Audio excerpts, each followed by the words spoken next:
Hello চাকরি প্রত্যাশী বন্ধুরা, আশা করি সকলে ভালো আছেন। তো আপনারা জেনে খুশি হবেন যে বাংলাদেশ পল্লী উন্নয়ন বোর্ড অনলাইনে নতুনভাবে নিয়োগ বিজ্ঞপ্তি প্রকাশ করেছে। তো এটা গত 23 তারিখে প্রকাশ করা হয়েছে। তো সর্বমোট 18 ধরনের ক্যাটাগরিতে নিয়োগ দেওয়া আছে, মানে 18 রকমের ক্যাটাগরি এখানে আছে। আপনারা আপনাদের যোগ্যতা অনুযায়ী আবেদন করতে পারবেন। এক্ষেত্রে আবেদন করার জন্য আপনাদের যে ডকুমেন্টগুলো প্রয়োজন পড়বে সেটা হলো রঙিন ছবি 300x300 পিক্সেল, আর আপনার স্বাক্ষর লাগবে 300x80 পিক্সেল, এই দুটা।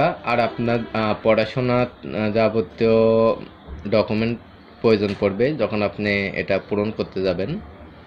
তো চলুন আমরা সরাসরি আপনাদের দেখিয়ে দিচ্ছি কিভাবে আপনারা পূরণ করবেন। এই জন্য আপনারা সরাসরি চলে যাবেন আবেদন করুন, এটার উপর ক্লিক করবেন। ক্লিক করার পরে দেখুন এর নিচেগুলো কিন্তু গত সালের, এগুলো দরকার নেই, আমরা উপরে দুইটা দেখব। তো যেটাতেই ক্লিক করুন না কেন চলে আসবে। তো আমি এটা ক্লিক করলাম। ক্লিক করলে পরবর্তী একটু লোড নেবেন। তো লোড নেওয়ার পরে এখানে এই যে application form click to apply online, তো আমরা এটার উপর ক্লিক করব। দেখুন এখানে দুইটা জব।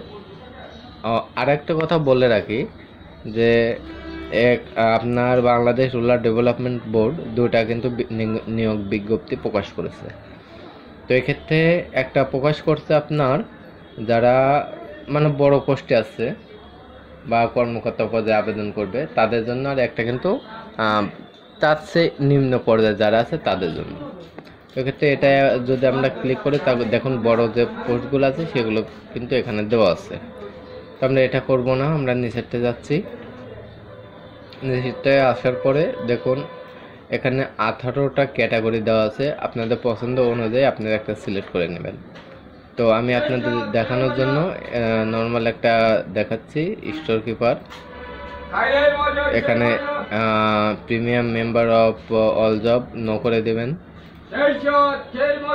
পরবর্তীতে এখানে আপনার নাম ইংরেজি, পিতার নাম এখানে আপনার নাম বাংলা, তারপরে আপনার পিতার নাম ইংরেজি, পিতার নাম বাংলা, মাদার্স নেম ইংরেজি, মাদার্স নেম বাংলা, জন্ম তারিখ, ন্যাশনালিটি, রিলিজিয়ন ইসলাম, তারপরে জেন্ডার কি আপনি ফিমেল হলে ফিমেল, মেল হলে মেল। তারপর ন্যাশনাল আইডি কার্ড, অবশ্যই কিন্তু এটা খেয়াল রাখবেন যে ন্যাশনাল আইডি কার্ড আপনাকে দিতে হবে, তাহলে আপনার চাকরি পাওয়ার সম্ভাবনাটা বেড়ে যাবে। এটাও ইয়েস করে দেবেন। আপনাদের জন্ম নিবন্ধন নাম্বার আছে এখানে বসিয়ে দেবেন। এখানে আপনাদের জাতীয় পরিচয়পত্র নম্বর বসিয়ে দেবেন। পাসপোর্ট আমাদের নেই, তো আমরা নো করে দিলাম। এটা বিবাহিত হলে বিবাহিত, আর তারপর অবিবাহিত হলে এখানে অবিবাহিত সিলেক্ট করে দেবেন।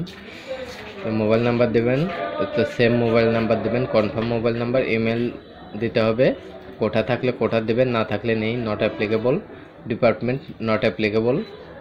কেয়ার অফ, এখানে কেয়ার অফে গিয়ে কার নাম বসাবেন, এখানে আপনি পিতা বা মাতার নাম বসাতে পারেন। কেয়ার অফ অর্থাৎ মানে আপনার যে গার্ডিয়ান বা আপনাকে জন্য যা দেখভাল করবেন এরকম কিছু একটা বোঝাচ্ছে, আপনি এটা বসিয়ে দেবেন।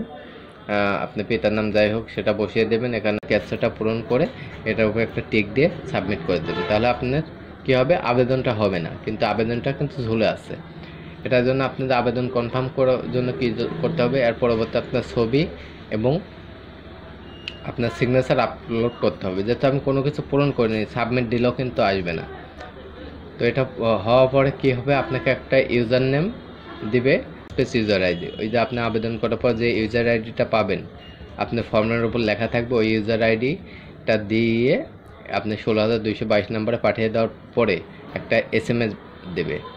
তো SMSটা উদাহরণ দিয়ে দিছে, এমনই যে হবে এমন কথা না, আপনারটা আলাদাও হতে পারে।